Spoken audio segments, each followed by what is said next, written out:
Let's see here. You got Frodo, Pippin, Merry, Sam. Oh, habits. 3 habits. That makes a lot more sense. Today, we're talking about 3 habits that can derail your writing if you let them. These are things that you might be doing without realizing, or they're things that you know you've been doing, but you didn't know they were perhaps harmful. That is the awkwardest way I could have worded that. Let's get right into it. Bad habit number 1, dreaming too much. Obviously, dreaming and imagining and fantasizing has its place in the writing process.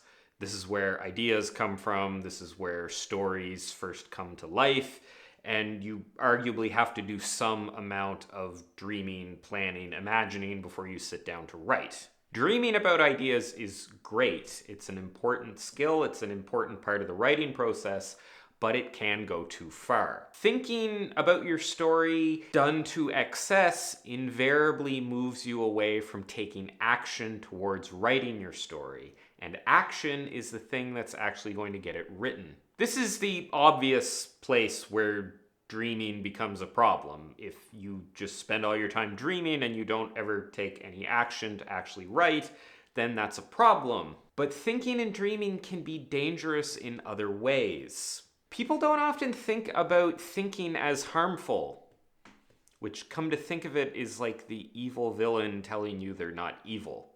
If you spend a lot of time thinking, a lot of time fantasizing, dreaming about your story, it can actually give you this sort of satisfied feeling which may prevent you from taking action and writing it. Your mind feeds itself off of your thoughts, and if you keep giving it thoughts, it will just get hungrier and hungrier. This is why there are so many people out there with ideas that they've been thinking about for years, but they've never actually taken any action on.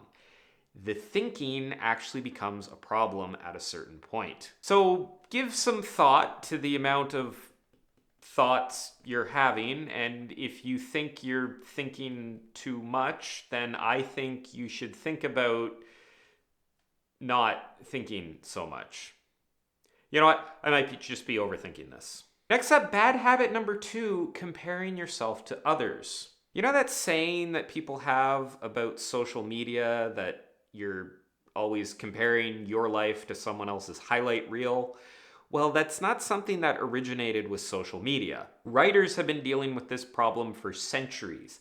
Every time you walk into a bookstore, you are surrounded with the highlight reels of dozens of authors' careers. Walk into any bookstore or open up Amazon and you'll see dozens, hundreds, thousands of perfect, polished books that represent many different authors at the top of their game. It is very easy to look at this writing, compare it to your own, and immediately feel bad. What you don't see here is the scores of bad writing, the discarded pages, the failed manuscripts, the rough first drafts, all of the work and often poor quality writing that went into producing these excellent novels. Comparing the draft that you're working on to the finished product of a pro author is a very dangerous thing to do, but it's something that our minds do automatically.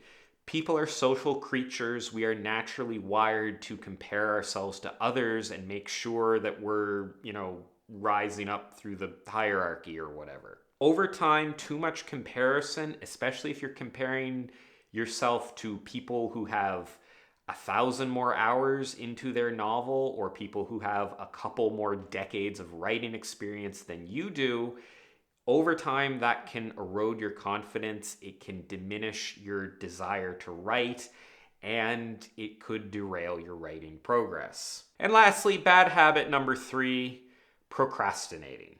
But Carl, you say, I write every day. How can I possibly be procrastinating? The answer is in some different ways. Procrastination comes in many forms, and some of those forms, on the surface at least, seem really productive. Productivity or efforts that look productive can actually be procrastination in disguise. There are many different forms of procrastination. You have your garden variety just not doing the thing, which is probably the form of procrastination that you're thinking of. But you also have things like perfectionism, not moving forward on a task, not getting a task done, constantly revising, trying to rework, trying to make it perfect, is really a form of procrastination. It's a procrastination centered around finishing rather than starting, but it's procrastination nonetheless. You also have cases of self-doubt or second-guessing yourself. If you find that you're constantly getting partway through a novel and then writing yourself into some kind of a corner and then going back and restarting, replotting the novel out, that can be a sign occasionally that you're just afraid to move to the next step. You're procrastinating to get further into the novel. Now, this is a part of some people's processes. They will get to a certain point in a novel, go back, revise things, kind of revise as they go, and then keep going. That's fine, but if you're stuck or you keep going back and starting over, that could be a form of procrastination. Procrastination can also come in the form of stagnation, where your writing gets sort of stale. You're just kind of writing the same sorts of stories and the same sorts of scenes. You're not really pushing yourself. You're not really expanding your skills, and you're not really trying new things. It's perfectly fine to do the types of writing and write the types of stories that you enjoy writing, but if deep down you want to expand, you want to do more, but you're worried that you don't know how or that the results aren't going to turn out the way you expected, then staying in your kind of standard niche, in your comfort zone with your writing, can be a sign that you're giving into fear. There are many, many different ways to procrastinate, and every single one of them can derail your writing. Just like it's time to derail this video, because we're at the end of it. So there you have it. I hope you enjoyed this video and found the advice in it useful. If you want to see more stuff like this, you can check out all my other writing advice related videos and subscribe to my channel. Thanks for watching, and I'll see you next time.